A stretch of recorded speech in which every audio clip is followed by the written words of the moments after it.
अपना जो हनुमान बेनीवाल जी है, आप लोगों को बता दूं वो कोई नेता नहीं है।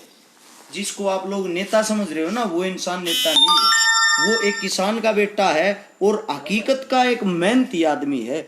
उस किसान के बेटे ने सारे सुख दुख गरीबी सब कुछ देख रखा है। आपसे आप लोगों को उससे अच्छा आगे जीवन में कभी नहीं मिलेगा। हम हरियाणा से स्पेशल राजस्थान में इसलिए सपोर्ट करने के लिए आए हैं क्योंकि हनुमान बेनीवाल एक ऐसा आदमी है, अगर यहाँ का माहौल बदल गया तो फिर आगे आने वाले समय में हमारे हरियाणा का भी माहौल जरूर बदलेगा।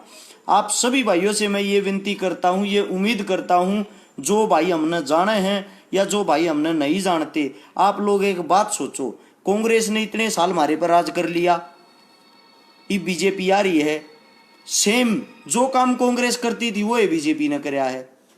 किसी के काम में कोई फर्क नहीं था। हमारे किसाना के बारे में, हमारे जवाना के बारे में, हमारे पिछड़े वर्ग के बारे में सोचा किसने? सब अपनी जेब में डूसे जहां, अपनी जेब भरे जहां है। और एक बात और नोट कर लियो, जो इलेक्शन में 10, 15, 20 करोड़ रुपये बिगाड़ का बनेगा वो थारी जेब में नहीं, वो अपनी जेब में भरेगा। थारी जेब क्यों भरेगा भाई? वो तो अपने पैसे वसूल करेगा थारते है। और उस 10 करोड़ के ना मान लो 100 गुना ज्यादा यूज वो कमाओगा थारे ते।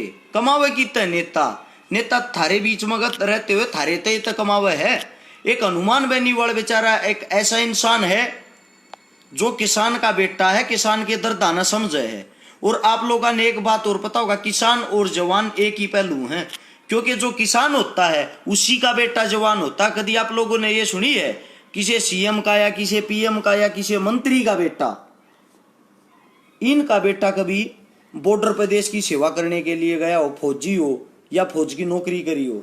इनको इस दर्द का तब पता चले। इनके बेटे भी एक एक ऐसा कुछ क्वेश्चन वो होना चाहिए, रूल होना चाहिए कि इनका भी एक एक बेटा जरूर वहां जाकर बॉर्डर के ऊपर नौकरी करे, तभी तो पता लगेगा किसी का बेटा शहीद होता है तो क्या दुख होता है। ये सिर्फ कुर्सी पर बैठ के उल्लू है। ये उल्लू, उल्लू का मतलब समझते हो? उल्लू कहां बैठता था? पेड़ पे। उल्लू पहले पेड़ों पे बैठता था, फिर पेड़ों को वहां से काट दिया, पेड़ों को काट के उसकी काठ की कुर्सी बना दी, उसकी काठ की कुर्सी बनाई। वे काठ की कुर्सियां दिल्ली, चंडीगढ़, जयपुर यहां पे डल गई। अब भी उन कुर्सियों पे वहां जाके देखना उल्लू ही बैठते हैं। वे उल्लू दिन में अपनी आंखें बंद कर लेते हैं, रात को नशे के लिए, उल्टे काम करने के लिए, काले धंधे के लिए आंखें खोलते हैं। इसीलिए इनको उल्लू बोला जाता है। आप उल्लुओं को अपनी वोट देकर अपनी वोट खराब ना करें। अगर आपको अपना भविष्य, अपना जीवन देखना है तो आपके पास इससे अच्छा विकल्प पूरी जिंदगी में दोबारा नहीं आएगा हनुमान बेनीवाल से।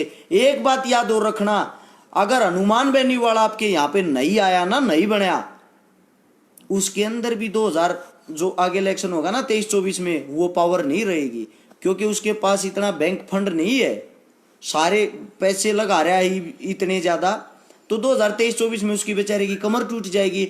आगे आने वाले 100 सालों में कभी कोई किसान का बेटा यहां नहीं पहुंच पाएगा जहां पे अब हनुमान बेनीवाल है। बाकी आप सब हमारे से ज्यादा समझदार हो, एक बारी घर बैठ के सोचना, क्या हर टाइम ही पूंजीपति आदमियों के पीछे लगे रहोगे क्या? सभी भाइयों का धन्यवाद समय देने के लिए। अपने भाई से बात करो। बाकी बोलो कुछ।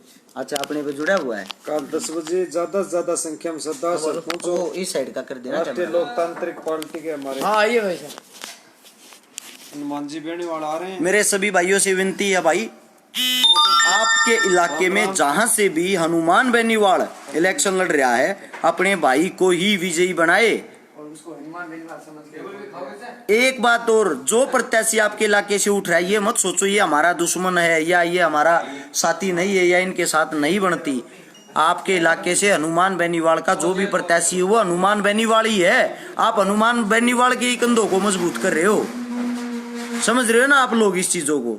मैं सभी भाइयों से एक विनती करता हूँ, एक आग्रह करता हूँ कि भाई ज्यादा से ज्यादा मतदान करें। मतदान करने का अधिकार आप सबके पास है।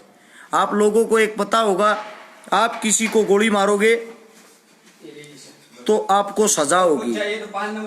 आपके पास एक आपका ये अधिकार इसीलिए बनाया था, आप एक उंगली से अपने दुश्मन को मार सकते हो। जो जिसने आपको आपका पूरी जिंदगी काम नहीं करा उसको मारो, यानी कि उस नेता को मारो जो आपको बुरा लगता है अपनी उंगली से।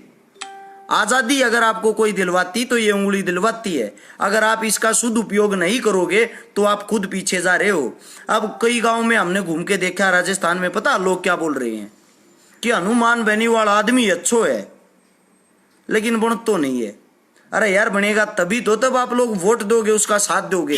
अच्छा इंसान है ये भी बोल रहे हो और उसको वोट नहीं दे रहे, ये तो उसके साथ नाइंसाफी है। नाइंसाफी क्यों है?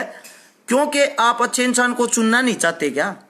कांग्रेस हो या बीजेपी हो, इसको जोड़ के आ गई 70-80 हो जाएंगे। ये आप देश को आजाद हुए कितने साल हो गए? उस दिन से यही तो राज कर रहे, कभी कांग्रेस कभी बीजेपी। एक किसान का बेटा हमारे बीच में खड़ा है इस टाइम, इतनी करड़ी छाती करका हनुमान बेनीवाल दिन रात घूम घूम के, और आप लोग उसका साथ नहीं दे रहे।